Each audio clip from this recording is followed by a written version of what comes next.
In the previous episode, we saw how need began to bring people closer.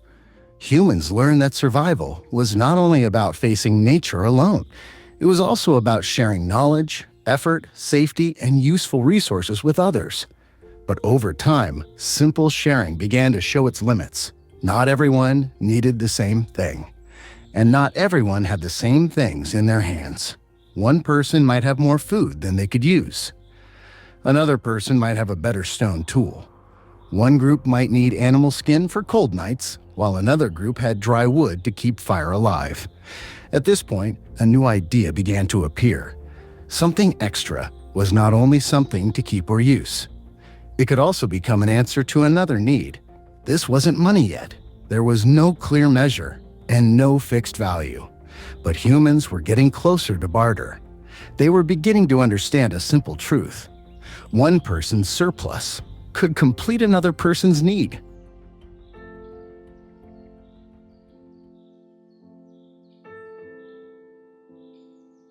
In the old world, having extra things did not always mean being rich. Extra food could spoil. Animals could move away. Weather could change. A hard season could begin. So, people slowly learned that surplus only had meaning when time and need gave it meaning. Something useful today could lose its importance tomorrow. But for another person, that same thing could matter at the right moment. This changed the way people looked at what they had. A stone tool might feel ordinary to the person who made it. But for someone who did not have that skill, it could make life much easier. Animal skin that looked extra to one group could mean protection for another group on cold nights. So, surplus stopped being only what was left. It became part of the relationship between people. That was one of the first steps toward barter. Because barter begins when people notice that what they have too much of can help someone else.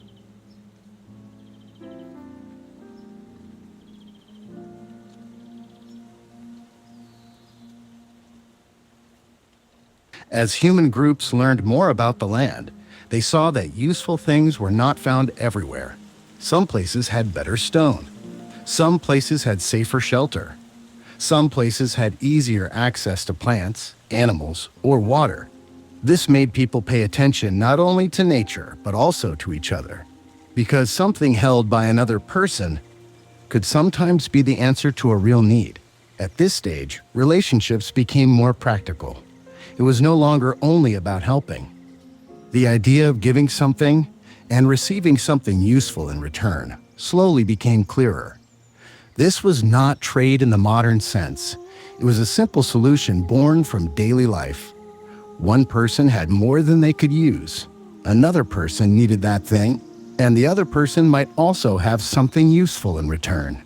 Here, humans came closer to the idea of mutual benefit.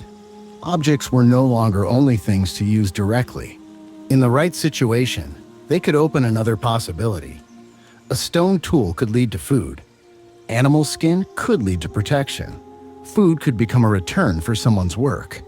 This change was a sign of a new order forming inside human relationships.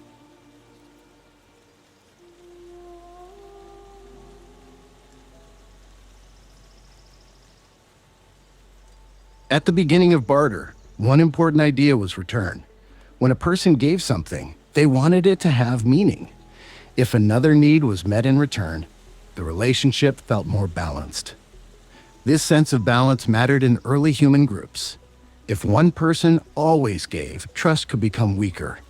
If one person always took, the bond inside the group could break. So, barter was not only about objects changing hands. It also grew through trust, memory, and simple human understanding. People did not think about value the way we do today, but they could understand that some things were harder to find. Some things took more work, and some things became more important in difficult moments. The value of an object did not always come from the object itself. Sometimes it came from need. Sometimes it came from work. Sometimes it came from the situation of the person who wanted it. That is why early barter may look simple, but it carried an important change in human thinking. People were no longer looking only at what they owned. They were also thinking about what the other person needed.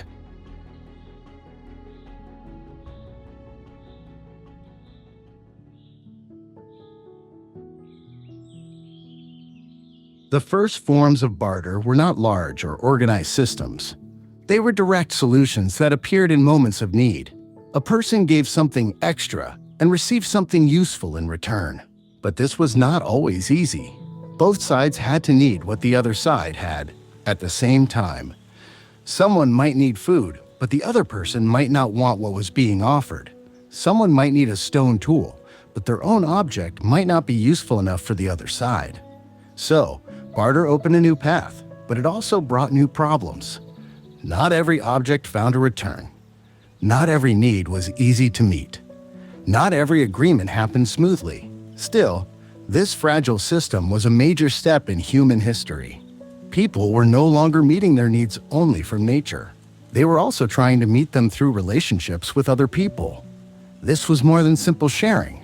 There was still no money. There was no common measure. There was no fixed value accepted by everyone. But exchange had become visible.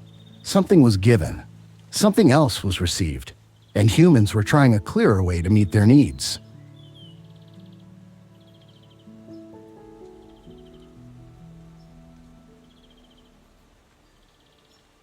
Barter helped humans, but it also had a hidden problem. For a trade to work, both sides had to want what the other side had at the same time. This sounds simple, but in real life, it was difficult. A person might have food, but want animal skin. Another person might have a stone tool, but need food. A third person might have skin, but need something else entirely. The right match was not always easy to find. This made barter useful, but limited. It could solve some needs quickly.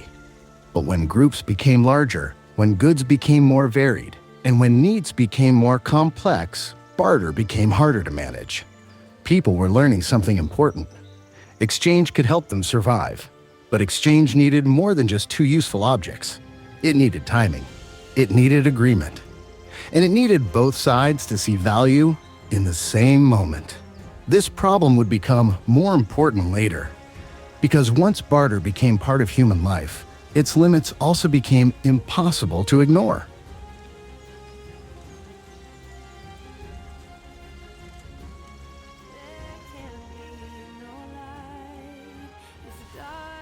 The beginning of barter was a quiet but important turning point. People were no longer limited only to what they found in nature. They were learning to turn what they had into an answer for another need. This was a major step in the evolution of money, because barter gave humans a new way of thinking. The value of something could appear not only for the person who owned it, but also for the person who needed it. But barter was not perfect. It needed the right need, the right object, and the right moment. Some things could spoil. Some things were hard to carry. Some things did not mean the same thing to everyone. Over time, these problems would become more visible, and human groups would face a bigger question. Can everything be exchanged?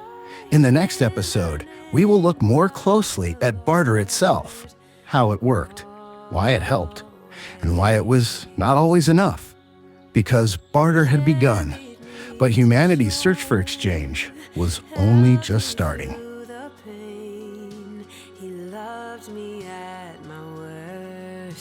I thank him every day. I will put him first, 'cause he did that for me. He sacrificed himself